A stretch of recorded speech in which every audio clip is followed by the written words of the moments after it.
చంద్రబాబు నాయుడు గారిని ఒకటి అడుగుతా ఉన్నా. ఈ 45 రోజుల పాలనలో ఏకంగా 31 రాజకీయ హత్యలు జరిగాయి. 31 కూడా కాదు. ఇక్కడికి రాకముందు నాకు చెప్పిన మా వాళ్ళు నాకు చెప్పిన సంఖ్య 36.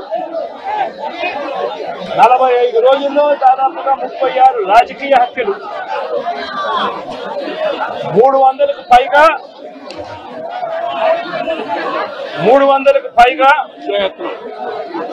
హత్యాయత్నాలు,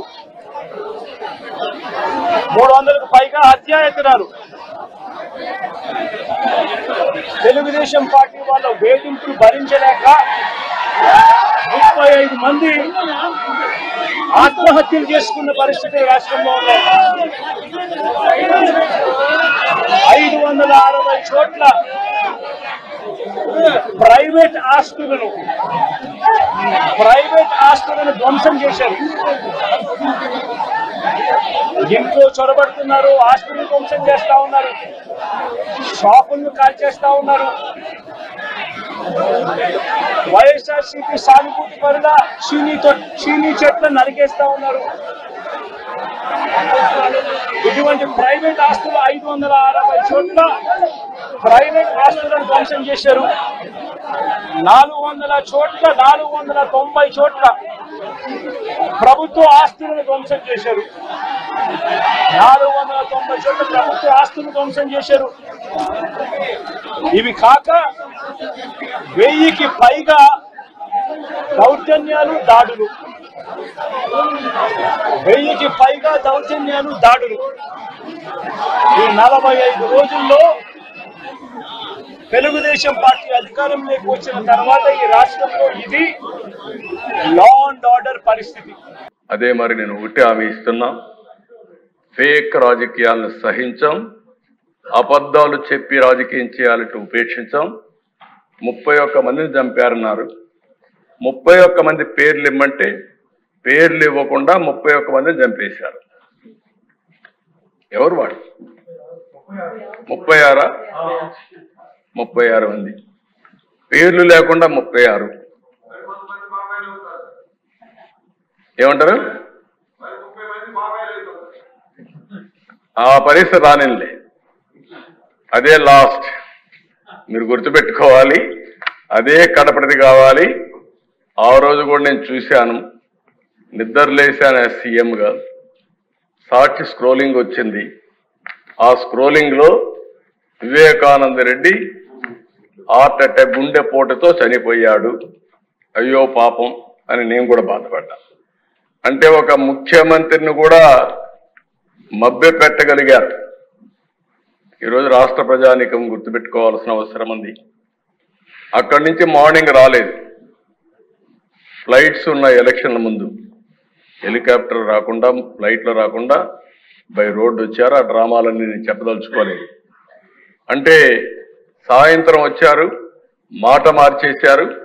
నెక్స్ట్ డే నారాసుర రక్త చరిత్ర, నా చేతిలో కత్తి. అంటే అధ్యక్ష, అలాంటివన్నీ చేసి నాటకాలు ఆడే పరిస్థితికి వచ్చారు. ఏదేమైనా ఇలాంటి సమస్యలన్నిటికీ ఒకటే మార్గం, ప్రజా చైతన్యం, ప్రజల్ని అప్రమత్తం చేయడం తప్ప వేరే మార్గం లేదు.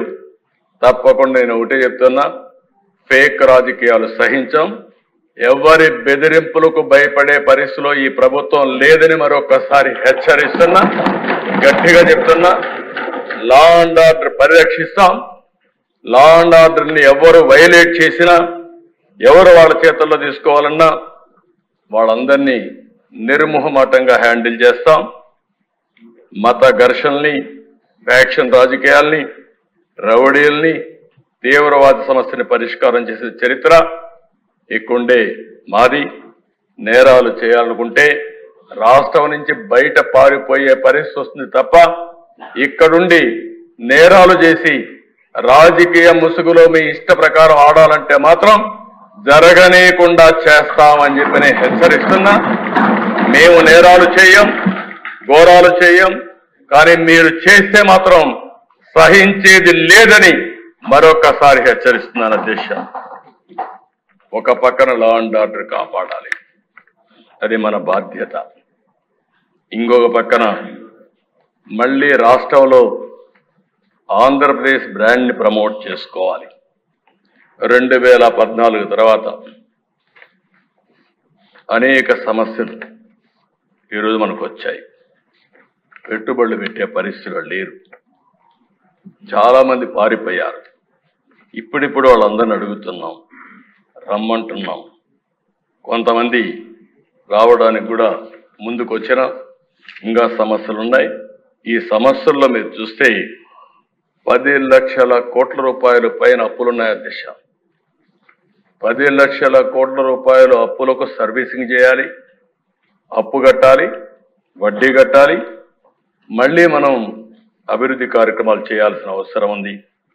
రాష్ట్ర విభజన జరిగిన రోజు కంటే అధ్వాన్నమైన పరిస్థితిలో ఈరోజు మనం ఉన్నాం. ఇంకొక పక్కన 20 సంవత్సరాలు ఎన్నికపోయే పరిస్థితి వచ్చింది. అట్లని చెప్పి భయపడి పారిపోవడానికి ఈ కూటమి సిద్ధంగా లేదు.